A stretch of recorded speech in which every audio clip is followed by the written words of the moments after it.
नमस्कार दोस्तों, स्वागत है आपका इस YouTube channel Sarvan GS classes में। आज हम लोग चर्चा करेंगे राजपूत कालीन समाज और उनके संस्कृति के बारे में चर्चा करेंगे। किस प्रकार से राजपूत कालीन समाज में किस प्रकार से परिस्थितियां थी, किस प्रकार से वहां का जो शासन व्यवस्था चलता था, वहां की स्वरूप क्या था शासन का, वहां की स्थिति क्या थी, इन सभी के बारे में हम लोग चर्चा करेंगे कि राजपूत कालीन समाज जो है किस परिस्थितियों में चलता रहा। ठीक है, चलिए तो आज हम लोग चर्चा करते हैं राजपूत कालीन समाज के बारे में। देखिए, तो राजपूत कालीन अगर समाज की अगर हम बात करें दोस्तों, तो इसका जो समाज का जो स्वरूप है ये पितृसत्तात्मक है। ठीक है, पितृसत्तात्मक का मतलब हो गया कि उत्पन्न संतान जो है पिता के नाम से जाना जाता है। ठीक है, और पिता के नाम से ही आने वाला संतान को जब जाना जाता है तो उसे पितृसत्तात्मक समाज कहा जाता है।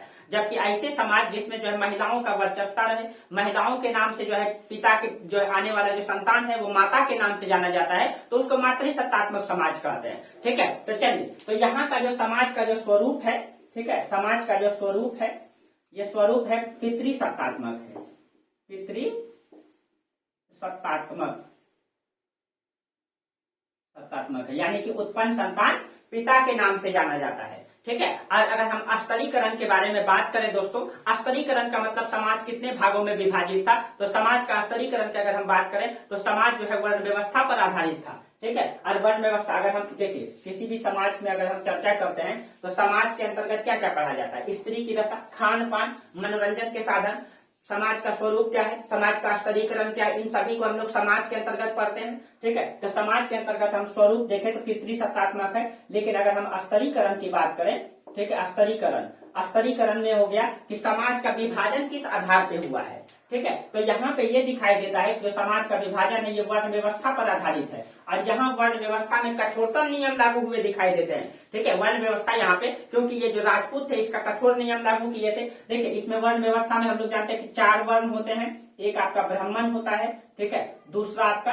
क्षत्रिय होता है, और यहाँ पे तीसरा जो है वैश्य होता है, और चौथा शूद्र होता है। ठीक है, शूद्र होता है। देखिए, अब सभी के कायद जो है अलग अलग निर्धारित किए गए थे। जो ब्राह्मण वर्ण है सबसे उच्च वर्ण इसको माना गया, इसको सबसे ऊपर रखा गया था, और इसका काम क्या होता था, इसका काम होता था राजा को सलाह देना, ठीक है, यज्ञ करना, यज्ञ का संपादन करना, दान देना, दान लेना, यानी कि मुख्य रूप से मुख्य भूमिका में हमेशा कौन रहते थे, ब्राह्मण वर्ग रहते थे।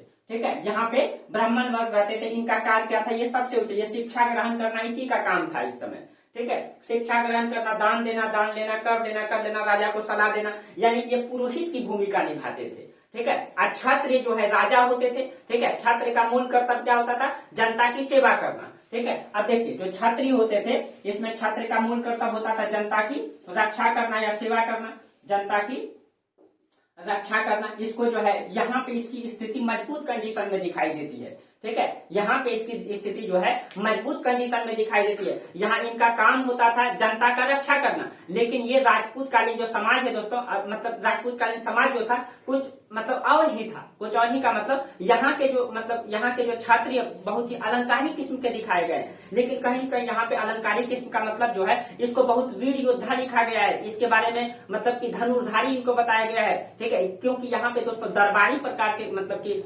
लेखन कला हुआ करता था, राजा के दरबार में बैठ करके लेखक लिखते थे, इसीलिए कहीं न कहीं जो है राजा के बारे में जो यहाँ के दरबारी कवि ने लिखे हैं, हो सकता है बढ़ा चढ़ा करके लिखे हैं, इसलिए जो है इनको मतलब इसके अंतर्गत बहुत सारा आत्मसम्मान, शाही योद्धा, इनको बहुत सारा वीरता से सम्मानित किया गया, इसको संबोधित किया गया है। ठीक है, स्वदेश भक्ति इनके लिए मतलब लक्षण हुआ करते थे। हालांकि दोस्तों इसमें था भी, ऐसा नहीं है कि ये नहीं थे, ये योद्धा थे, ये वीर योद्धा थे, लेकिन इसमें जो आपसी द्वेष भरा हुआ था, इसमें अहंकार भरा हुआ था, इसमें जो द्वेष भावना थी, जो आपसी प्रतिस्पर्धा था, ठीक है, आपसी जो कटुता भरा हुआ था, कहीं कहीं आपसी प्रतिस्पर्धा, आपसी कटुता, और इसके अंतर्गत जो स्वाभिमान था, उस स्वाभिमान ने कहीं कहीं देश को तोड़ा, और देश की गुलामी को अगर लेकर के अगर कोई लेकर के गया तो इस समाज में ऐसा स्थिति दिखाई देता है। ये आपसी मतलब प्रतिस्पर्धा हुआ करता था इनके पास, इसके पास स्वाभिमान हुआ करता था, ये कभी झुकते नहीं थे किसी के सामने, पीठ दिखा करके युद्ध में जो है कभी भागते नहीं थे। ठीक है, और सब पर मतलब पीठ पे कभी वार नहीं करते थे।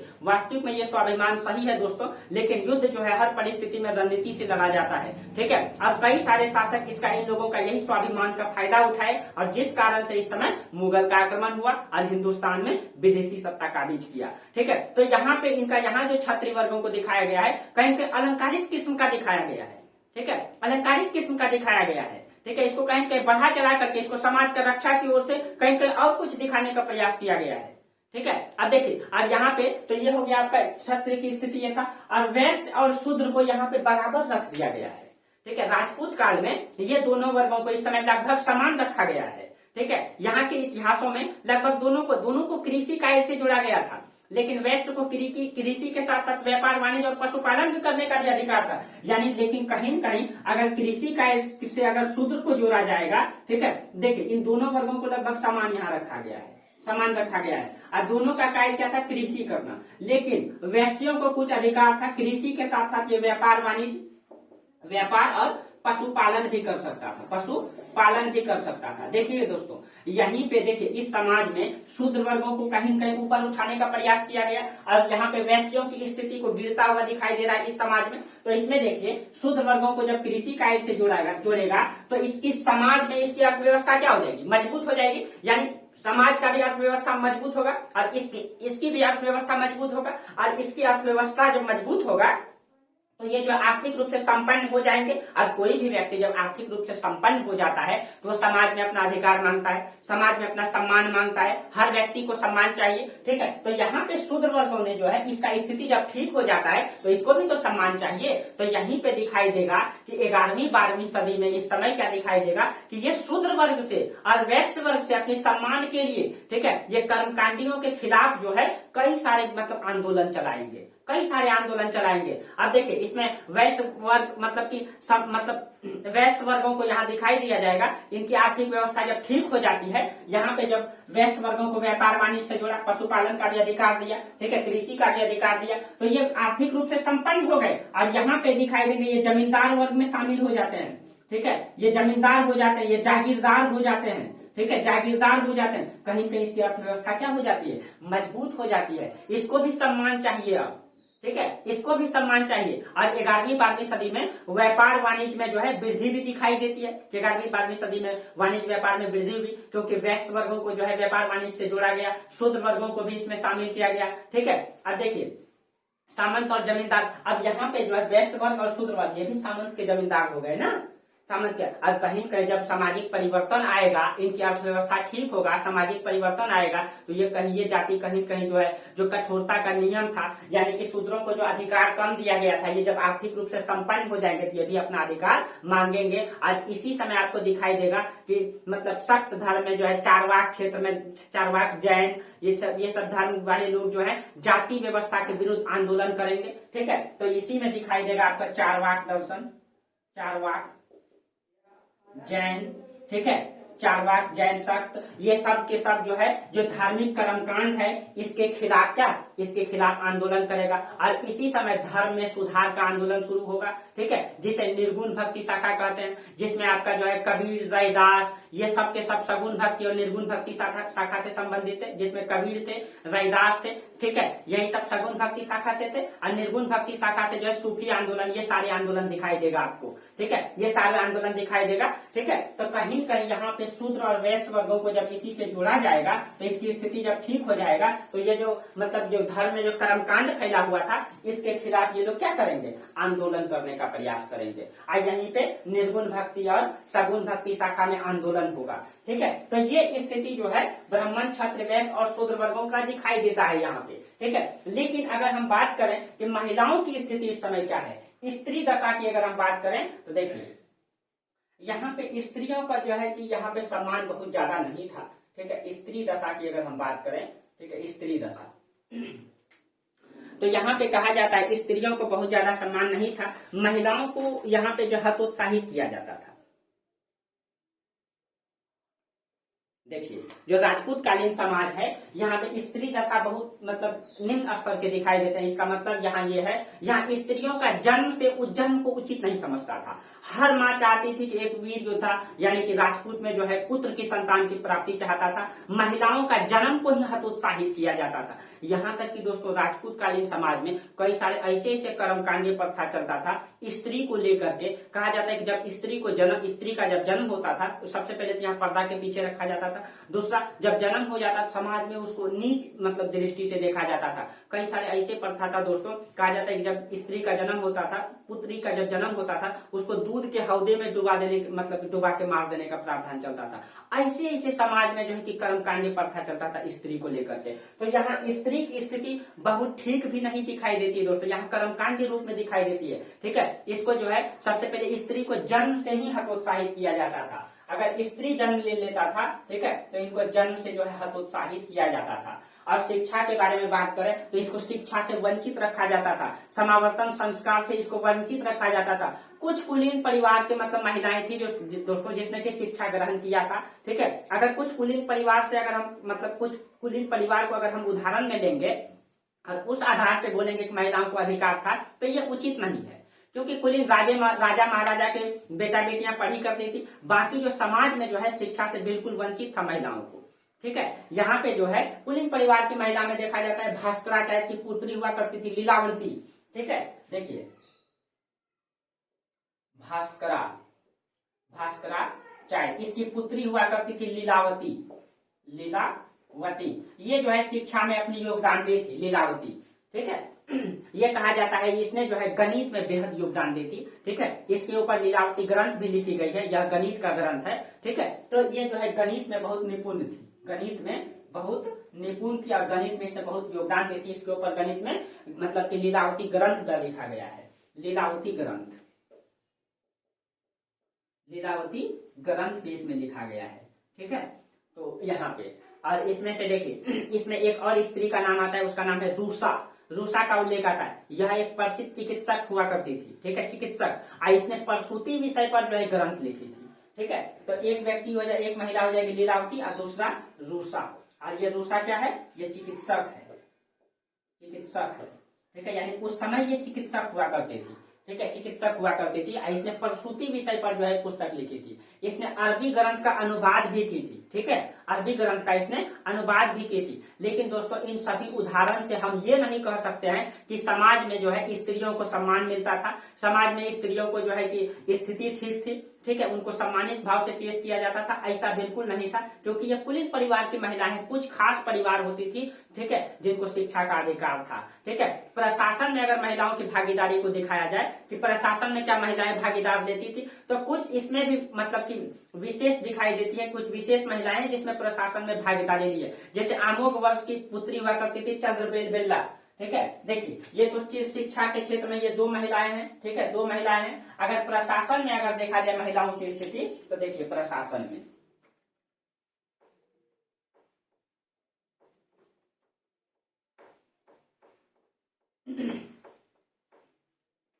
देखिए प्रशासन में कुछ महिलाओं का नाम आता है प्रशासन। इसमें से आपका, ठीक है, चंद्रबेल बेल्ला,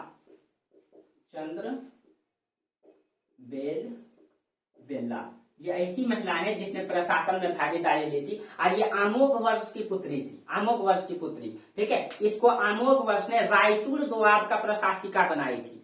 ठीक है, रायचूर दोआब आपको पता ही है। ठीक है, देखिए ये अगर भारत का मैप अगर देखा जाए प्रायद्वीप भारत का, तो ये देखिए ये आपका मतलब कि कृष्णा नदी, और कृष्णा के सहायक है यहाँ पे मतलब कृष्णा के सहायक है तुंगभद्रा नदी। और इन दोनों का बीच का जो इलाका है ना, इसको दो नदियों के बीच का क्षेत्र, ठीक है, इसी को कहा जाता है रायचूर दोआब। तो रायचूर दोआब का प्रशासिका जो है चंद्रबेल बेल्ला को इसके मतलब पिताजी ने जो है इनको नियुक्त किया था। इसका मतलब प्रशासन में भी कुछ महिलाएं भागीदारी की थी। अब देखिए हर्ष ने भी अपनी बहन के साथ जो है प्रशासिका में योगदान दी थी। आपको पता है कि हर्ष की बहन हुआ करती थी यज्ञश्री, और उनका विवाह हुआ था। पिछले क्लास में हम लोग चर्चा किए थे। ठीक है, तो हर्ष ने अपने बहन के साथ जो मिल करके यज्ञश्री के साथ मिल करके प्रशासन में भागीदारी निभाई थी। ठीक है, हर्ष की बहन, ठीक है, राजश्री, ठीक है, जो कन्नौज पर संयुक्त शासन की थी। और उड़ीसा के शासक हुआ करता था जो अपनी पुत्री को जो है प्रशासिका के रूप में नियुक्त किया था। ये सारे उदाहरण मिलते हैं। अमोघ वंश जो राष्ट्रकूट वंश का शासक था, ठीक है, इसने अपने राज्य में जो है वेश्याओं को प्रशासन में शामिल किया था। ठीक है, इसने क्या किया था, वेश्याओं को गुप्तचर व्यवस्था के रूप में रखा था, यानी कि रात में जो है गुप्तचर प्रणाली के रूप में वेश्याओं को इसने नियुक्त किया था। तो महिलाओं का कहीं कहीं जो है उपयोग किया गया है, कहीं कहीं, लेकिन बहुत बहुत विशेष रूप से दिखाई देती है। जैसे आज हमारे समाज में महिलाएं हर काम को कर सकती है। ठीक है, बिहार पुलिस से लेकर के ऊंचे ऊंचे पोस्ट। अभी हमारा देश का सौभाग्य है दोस्तों कि हमारे देश के सबसे बड़े महामहिम राष्ट्रपति महोदय जो है महिला ही है, द्रौपदी मुर्मू। ठीक है। तो अभी जो है हम लोगों को पूरा पता है कि पूर्ण रूप से महिलाओं को सारा अधिकार प्राप्त है, लेकिन कुछ दिन पहले यही अधिकार नहीं था, बहुत सारे कम अधिकार था कुछ वर्ष पहले।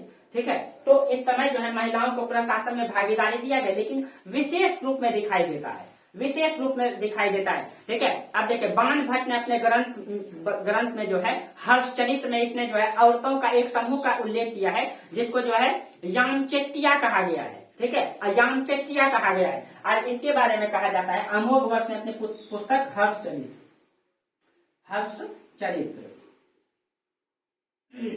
सॉरी बाण भट्ट की पुस्तक है दोस्तों हर्षचरित्र, इसमें जो है इसने एक महिलाओं का समूह का चर्चा किया, यामचेट्टिया।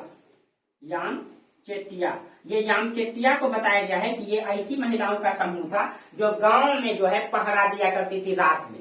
ठीक है, जो काम जो है चौकीदार करता था दोस्तों, तो वो काम ये महिलाएं रात में करती थी, गांव में पहरेदारी का काम करती थी। तो कहीं कहीं प्रशासन में महिलाओं की भागीदारी दिखाई देता है। और कश्मीर में आपको पता है कि दो रानी दिद्दा और रानी सुगंधा।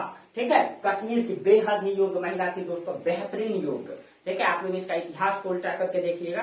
ठीक है, शायद इसमें एक फिल्म भी बनाई रानी दिद्दा पर, रानी सुगंधा, दोनों बेहतरीन योग्य महिला है। ठीक है, तो प्रशासन में इस समय दिखाई देती जम्मू कश्मीर की। ठीक है, जम्मू की दो महिला है, रानी दिद्दा, ठीक है, और रानी सुगंधा। ठीक है, ये दो महिला है जिसने बेहतरीन योगदान दी है प्रशासन में। ठीक है, बेहद ही योग्य महिलाएं हैं दोस्तों। ठीक है, तो ऐसे ऐसे महिलाओं का इतिहास को पढ़ करके आपका रूप भी कांप जाएगा कि ऐसे ऐसे हमारे समाज में हमारी महिलाएं भी है जो उस समय भी योगदान दिया है, अधिकार नहीं रहने के बावजूद भी। ठीक है, और आज तो महिलाएं हर काम को सक्षम करने में सक्षम है दोस्तों, उसको किसी भी चीजों से वंचित नहीं रखा जाना चाहिए। ठीक है, वो हर काम करने में सक्षम है। ठीक है, चलिए, तो रानी दिद्दा, चालुक्य वंश में महिलाओं की भागीदारी सबसे अधिक दिखाई देती है। ठीक है, यानी कि चालुक्य वंश में सबसे अधिक, चालुक्य वंश में, तो राजपूत काल में आप ध्यान में रखिएगा कि सबसे अधिक महिलाओं की भागीदारी चालुक्य वंश में दिखाई देती है। ठीक है, चालुक्य वंश में महिलाओं को सबसे अधिक भागीदारी दी गई है। इन सभी उदाहरण से हम ये नहीं कह सकते दोस्तों कि महिलाओं को शिक्षा का अधिकार था, प्रशासन का अधिकार था। ये सारी महिलाएं स्पेशल महिलाएं हैं। ठीक है, जिसने योगदान दिया है। ठीक है, इस समय महिलाओं के प्रति कई सारे कि बुराइयां भी था समाज में, जैसे बाल विवाह, बचपन में ही जो है विवाह का प्रचलन था, बाल विवाह का प्रचलन था। ठीक है, बचपन में बाल विवाह का प्रचलन इसीलिए था दोस्तों क्योंकि इस समय विदेशी आक्रमण जब होगा तो उनसे बचाने के लिए, और इनका और विस्तार इस समय दिखाई देती है कि महिलाओं का बाल विवाह और इस समय और अधिक प्रचलन में हो चुका था। ठीक है, और अधिक प्रचलन में हो चुका था। देखिए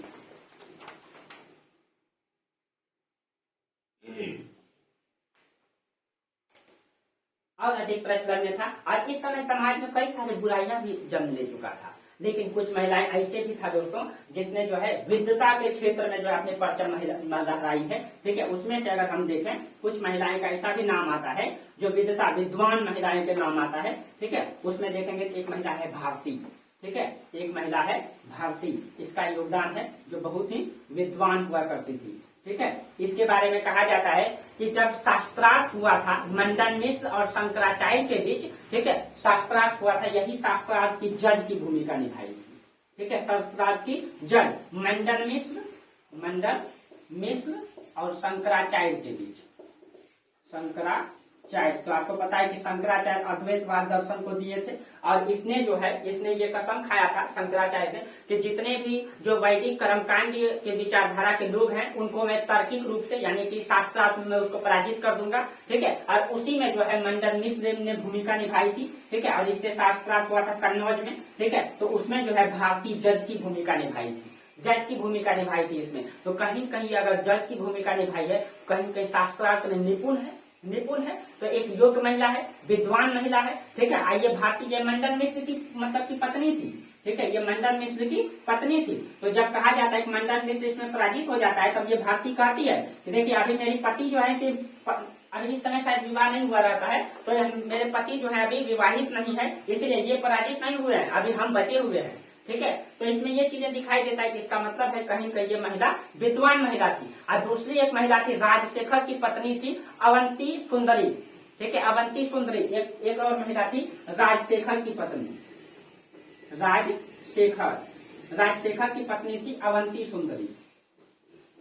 अवंती सुंदरी, ठीक है, अवंती सुंदरी, इसने भी महत्वपूर्ण भूमिका निभाई थी, ठीक है, अवंती सुंदरी। देखिए अवंती सुंदरी, अब इसके बारे में कहा जाता है ये एक क्षत्रिय थी, ठीक है, जबकि राजशेखर ब्राह्मण थे। यहाँ पे देखिए अनुलोम विवाह दिखाई देता है, ठीक है, यहाँ पे प्रतिलोम विवाह दिखाई देता है। ये अवंती सुंदरी जो है ये क्षत्रिय है, ये क्षत्रिय है, और जबकि राजशेखर ब्राह्मण है। तो यहाँ पे देखिए कि क्षत्रिय जो है मतलब पुरुष है, और सॉरी ब्राह्मण पुरुष है, क्षत्रिय महिला है। तो कहीं कहीं यहाँ ये दिखाई दे रहा है, यहाँ प्रतिलोम विवाह ये स्पेशल में है दोस्तों, ये अवशिष्ट है, ठीक है, प्रचलन में नहीं था, ये विशेष में दिखाई देता है, ठीक है। अब देखिए तो आप देखिए ये उदाहरण से भी हम ये नहीं कह सकते कि उस समय महिलाएं जो है विद्वान हुआ करती थी, शिक्षा का अधिकार पूर्ण रूप से था, ठीक है। कहीं कहीं मतलब हमें विश्वास भी करना पड़ता है, क्योंकि बहुत सारे इतिहासकारों ने इसके बारे में चर्चा किया है, ठीक है। तो विश्वास इतना ही करना पड़ता है कि उस समय जो कुलीन परिवार की महिलाएं थी, राजघराने की महिलाएं थी, जिसने की शिक्षा ग्रहण की थी, ठीक है। जबकि यहाँ तक कि अल्बेरोनी कहता है कि यहाँ की महिलाएं शिक्षित है। तो ये जो अल्बेरोनी विदेशी यात्री हैं, विदेशी यात्री खुद कहते हैं कि यहाँ की महिलाएं शिक्षित है। अल्बेरोनी ये खुद कहते हैं कि यहाँ की महिलाएं शिक्षित हैं। तो ये जो है उस समय की राज परिवार की महिला की बात कर रही है, ठीक है, राज परिवार की महिला की ये बात कर रहे हैं कि राज परिवार की महिलाओं को देख करके ये ऐसा कहते हैं कि इस समय जो है महिलाएं शिक्षा में निपुण है, ठीक है। तो कहीं कहीं ये राज परिवार, और इस आधार पे हम देखे तो महिलाओं को शिक्षा का अधिकार नहीं था, लेकिन राजपूत महिलाओं को देखिए, राजपूत लोग महिलाओं का सम्मान करते थे दोस्तों, ठीक है। कहीं कहीं वो अपने सम्मान के लिए जो है महिला की सम्मान के लिए युद्ध भी किया करते थे। कहीं हम लोग जो पृथ्वीराज चौहान और राजा जयचंद के बीच में देखे तो अपने महिलाओं की सम्मान करने के लिए वो लोग, ठीक है, वो कहीं कहीं अपने स्वाभिमान से रहते थे, महिलाओं का सम्मान करते थे, ठीक है, और अपनी महिला के सम्मान के लिए वो कुछ भी कर सकते थे, युद्ध भी कर सकते थे, ठीक है। और इसीलिए इस समय जो है समाज में पर्दा प्रथा, सती प्रथा, बाल विवाह, जोहर प्रथा, ये सब प्रचलन में आ चुका था। कई सारी बुराइयां थी जो राजपूत काल में प्रचलन में थी, ठीक है, राजपूत काल में प्रचलन में थी। तो इस समय जो है पर्दा प्रथा, यानी महिलाओं को पर्दा के पीछे रखा जाता था, ठीक है, पर्दा प्रथा, ठीक है। इसमें आपका हो जाएगा पर्दा प्रथा, इसमें आपका जोहर प्रथा, इसमें आपका सती प्रथा, बाल विवाह, ये सब खूब प्रचलन में था। बाल विवाह ये सब पूरा प्रचलन में दिखाई देता है इस समय, क्योंकि इस समय जो है महिलाओं की स्थिति जो है ठीक नहीं है, क्योंकि इस समय विदेशी आक्रमण होगा तो महिलाओं को पर्दे के पीछे रखा जाएगा। जब विदेशी आक्रमण होता था, ठीक है, किसी भी किले पर, राजपूत के किले पर जब आक्रमण होता था तो सभी महिलाएं अपनी सम्मान को बचाए रखने के लिए एक साथ जोहर कर लेती थी, यानी आग में कूद जाती थी, ठीक है। आपको सती प्रथा तो पता ही है कि जब किसी भी पति का जो है पुरुष, किसी भी पत्नी का जो है पति जब मर जाता था, यानी उनका देहांत हो जाता था, तो वो पत्नी अपने आत्मसम्मान को बचाए रखने के लिए, इसमें ये प्रचलन में था दोस्तों, उसको जिंदा जल जाना होता था। कहीं ये कर्मकांड परंपरा है, ठीक है। बाल विवाह आपको पता ही है, ठीक है, तो जब बचपन में ही विवाह करा दिया जाता था विदेशियों से बचाने के लिए, ठीक है। तो ये स्थिति है महिलाओं की, कहीं कहीं महिलाओं की स्थिति यहाँ ठीक नहीं दिखाई दे रही है, ठीक है। हाँ, कुछ ऐसे विद्वान महिलाएं हैं जिनका स्थिति ठीक है, ठीक है, जो राजघराने से है, लेकिन महिलाओं की पूर्ण रूप से अगर देखा जाए महिलाओं को विशेष अधिकार नहीं था, ठीक है। अगर हम राजपूत काल में साहित्य की स्थिति की अगर हम चर्चा करें,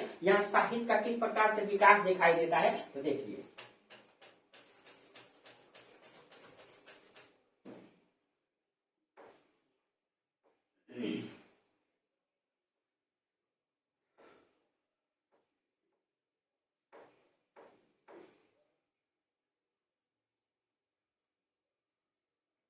देखिए दोस्तों, क्वेश्चन इन सभी क्षेत्रों से रहता है, ठीक है।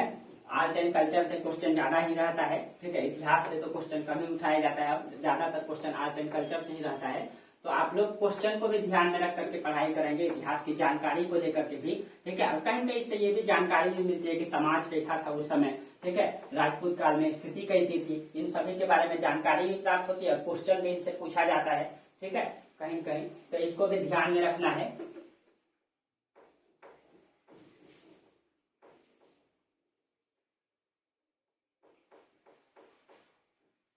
देखिए यहाँ पे अगर हम साहित्य की बात करें तो यहाँ का साहित्य का क्या स्थिति है, ठीक है। देखिए साहित्य, इस समय जो साहित्य का विकास हुआ है, ठीक है, उनके बारे में अगर हम चर्चा करें, कहा जाता है कि राजपूत काल में कुछ ऐसे राजा हुआ करते थे जो विद्वान विद्या के लिए जाना जाता था। ठीक है, जैसे आपको पता है कि परमार वंश के राजा हुआ करते थे राजा भोज, राजा मुंज, ये ऐसे राजा थे बहुत ही योग्य, बहुत ही विद्वान थे दोस्तों, जो कई सारे पुस्तकों की रचना किया है। खुद राजा अध्ययन करते थे, यानी क्षत्रियों का काम शिक्षा लेना नहीं होता था दोस्तों, या शिक्षा देना, लेकिन इसमें कुछ ऐसे राजा दिखाई देंगे जिसमें बहुत ही विद्वान दिखाई देगा आपका। जैसे परमार वंश के राजा हुआ करते थे राजा भोज, परमार वंश के राजा राजा भोज, राजा मुंज, राजा मुंज, ये ऐसे राजा थे जो विद्वान थे। ठीक है, राजा भोज का तो कई सारा पुस्तक है। ठीक है, इसके जो राजा मुंज है इसके दरबार में जो है धनंजय रहते थे, इसी का रचना है 10 रूपक, इसी का दरबार में रहते थे धनंजय, धनंजय, इसी की रचना है 10 रूपक, 10 रूपक। ठीक है, अब देखिए राजा भोज का तो कई सारा पुस्तक है। ठीक है, इसके पुस्तक के बारे में बताया, इसने अपने समय जो है, इसने अपने समय में धारा नगरी की जो है, धारा नगरी को शिक्षा का एक महान केंद्र बनाया था। ठीक है, धारा नगरी, इसने जो है धारा नगरी को, इसने धारा नगरी को शिक्षा का केंद्र बनाया था। परमार वंश के राजा थे राजा भोज। ठीक है, और ये स्वयं एक प्रकांड विद्वान था। और इसका पुस्तकों की अगर हम बात करें, राजा भोज का पुस्तक के बारे में पूछा भी जाता है। ठीक है, राजा भोज का जो पुस्तक है इसमें आप लोग लिख लीजिएगा। ठीक है, राजा भोज ने जो स्वयं लिखा था। ठीक है, इसमें व्याकरण है, शिल्प साहित्य है। ठीक है, नाटक से जुड़े बहुत सारे ग्रंथ लिखे हैं।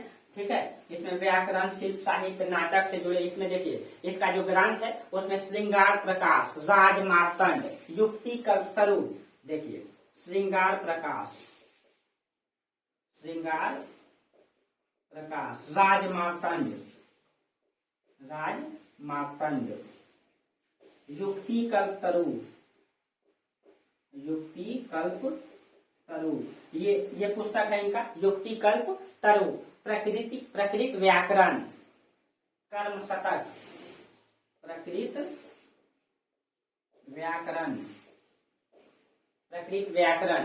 ठीक है, उसके बाद कर्म शतक, शब्द अनुशासन, शब्द अनुशासन। ठीक है, शब्द अनुशासन, कर्म शतक, कर्म शतक, ये इनकी पुस्तक है। कर्म शतक, राज मृगांक, राज मृगांक, राज मृगांक। ठीक है, राज मृगांक, सम्रांगन सूत्रधार, सम्रांगन सूत्रधार, सम्रांगन सूत्रधार। ठीक है, सम्रांगन सूत्रधार। उसके बाद सरस्वती कंठाभरण, सरस्वती कंठाभरण, कंठाभरण, ये इनकी पुस्तक है, सरस्वती कंठाभरण। ठीक है, देखिए इसने मतलब इसमें जो सरस्वती कंठाभरण है, इसमें राजा भोज का पूरी तरीके से, ठीक है, मतलब योगदान का प्रदर्शन हो जाता है कि इसने कौन कौन सा योगदान दिया है, इस पुस्तक से पता चल जाता है। ठीक है, युक्ति कल्पतरु, इसमें जो है, इसमें नौका निर्माण का, इसमें जो युक्ति कल्पतरु है, इसमें नौका निर्माण की प्रक्रिया दिया गया है कि एक नाव बेहतर नाव का निर्माण कैसे हो सकता है, इसमें ये दिया गया है। ठीक है, ये सभी जो है राजा भोज के ग्रंथ है, सभी ग्रंथ राजा भोज के हैं। और राजा भोज के बारे में दोस्तों ये कहा जाता है कि राजा भोज प्रकृति के बहुत प्रेमी थे। जब राजा भोज की मृत्यु हुई थी तो ऐसा इतिहास में लिखा गया है, प्रकृति के ये इतने प्रेमी थे कि नदियों ने अपनी धारा चेंज कर लिया था, नदियां सूख गई थी, पेड़ पौधे जो है कि वीरान दिखाई दे रहे थे, सूख गए थे। ठीक है, इसकी जब मृत्यु हुई थी तो, ठीक है, तो हो सकता है दोस्तों इसका ऐसा कहने का मतलब ये है कि ये प्रकृति के प्रेमी होंगे, बहुत सारे नहर का निर्माण कराए होंगे, बहुत सारे बाग लगवाए होंगे। ठीक है, तो उन बाग में पानी वानी सब चीजें चलता रहा होगा जब तक ये जीवित रहे होंगे। जब इनकी मृत्यु हुई होगी तो उन सभी का देख रेख करने वाला कोई नहीं होगा, इसलिए ऐसा लिखा जा सकता है। ठीक है, लेकिन फिर भी ये दोस्तों प्रकृति के बहुत बेहद प्रेमी थे। ठीक है, इसने कई सारे पुस्तकों की रचना की है। इसके अलावा देखेंगे परमार वंश से एक और लेखक हुआ करते थे पदम गुप्त, इसका पदम गुप्त जो परमार वंश के ही लेखक हैं, इसका इसने एक पुस्तक लिखी है नव सहसांक चरित्र। ठीक है, पदम गुप्त का पुस्तक है पदम गुप्त, इसका पदम गुप्त का पुस्तक है नव सहसांक चरित्र, सहसांक चरित्र, ये इन्हीं का पुस्तक है नव सहसांक चरित्र। ठीक है, नव सहसांक चरित्र। आज चालुक्य वंश के राजा हुआ करते थे सोमेश्वर, इसका ग्रंथ है मानसोल्लास। ठीक है, चालुक्य वंश के राजा हुआ करते थे सोमेश्वर, इनकी पुस्तक है मानसोल्लास।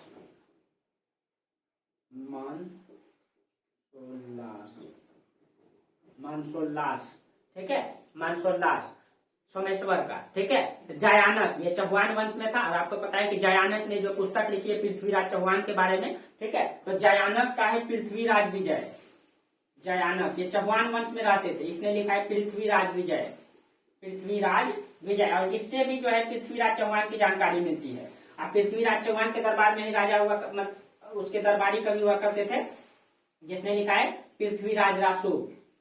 पृथ्वीराज रासो, इसका नाम बार बार भूल जाते हैं दोस्तों। ठीक है, पृथ्वीराज चंद्रबरदाई, चंद्रबरदाई। ठीक है, ये सारे इनके साहित्य का निर्माण। देखिए, राजशेखर के बारे में आपको चर्चा है कि जो राजपूत वंश में रहते थे, राजशेखर का जो पुस्तक है, जो बहुत बड़े कवि थे राजशेखर, आप लोगों को चर्चा भी किए हैं कि ये राजशेखर जो है राजपूत वंश में रहते थे, राजपूत वंश की चर्चा भी किए हैं हम आप लोगों को। ठीक है, और इसका जो पुस्तक है बाल रामायण, ठीक है, विशाल भज्जिका, काव्य मीमांसा, कर्पूर मंजरी, ये सब पुस्तक इन्हीं का है। तो आप लोग लिख लीजिएगा बाल रामायण, विशाल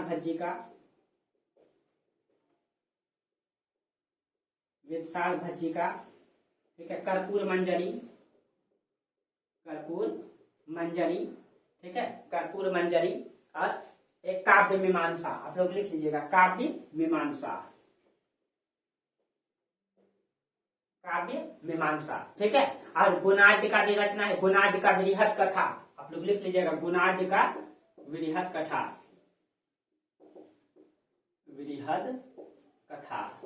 ठीक, गुणाढ्य का वृहद कथा। क्षेमेंद्र का है वृहद कथा मंजरी, क्षेमेंद्र का वृहद कथा मंजरी, क्षेमेंद्र का वृहद कथा मंजरी।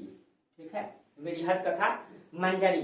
ठीक है, उसके बाद श्रीहर्ष का रचना है, 2 रचना है उसका। ठीक है, नैषध चरित्र और खंडम खांड्य खाद्य। देखिए, ये सब क्वेश्चन, ये सब जो मतलब बुक है दोस्तों इंपॉर्टेंट है। श्रीहर्ष की रचना है, श्रीहर्ष, ये सब पुस्तक का नाम आपको जल्दी मिलेगा नहीं। ठीक है, इसमें से आपका है नैषध चरित्र,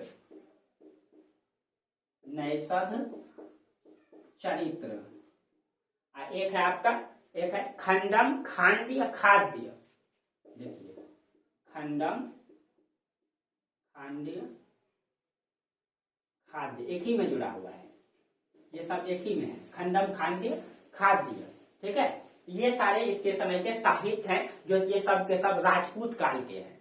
ठीक है, देखिए दोस्तों, आज इतना ही रहने दीजिए, हमको लेट हो रहा है। ठीक है, चलिए, तो आज इतना ही रहने दीजिए, हम लोग फिर इससे आगे चर्चा करेंगे राजपूत काल में, और कई सारे वंश के बारे में भी अभी आप लोगों को पढ़ाना है। ठीक है, तो चलिए आज हम लोग यहीं तक चर्चा करते हैं, तब तक के लिए आप लोगों को बहुत बहुत धन्यवाद। Thank you.